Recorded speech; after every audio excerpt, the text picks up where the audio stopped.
So this right here is the DJI OSMO Mobile 6, as you can see. So let's unbox it. Let's see. Let's keep this aside. Now, the very first I'm bringing out, this is the phone holder. This is this is it here. phone holder, as you can see. Right. Let me keep this aside. This right here is the tripod stand for the gimbal, and this right here is the gimbal itself. Can you see it? This is it.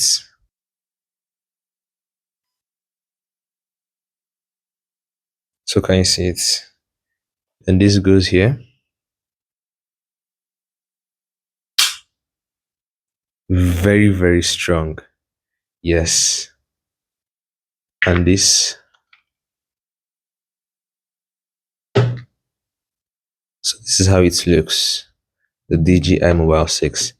Alright, so let me just drop this aside.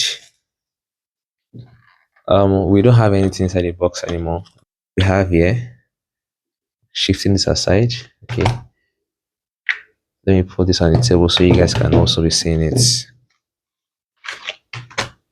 So this is the bag which you can use to carry your Osmo Mobile 6. This is the quick start guide. This right here is the safety guideline. This is the, I think it says the guarantee, and this is for you to download the app. If you scan this, you can use to download the app. So what else do we have here? Okay, right here we have the dongle to charge this gimbal, and you can charge it here. Can you see? Yes. So I'm going to be creating a full video where I explain how to go about this DJI OSMO Mobile 6. Okay, so yes, I'm going to create a full video on how you can make use of it. All you need to do is just to like this video and also subscribe to my channel for more videos like this. All right, so see you guys.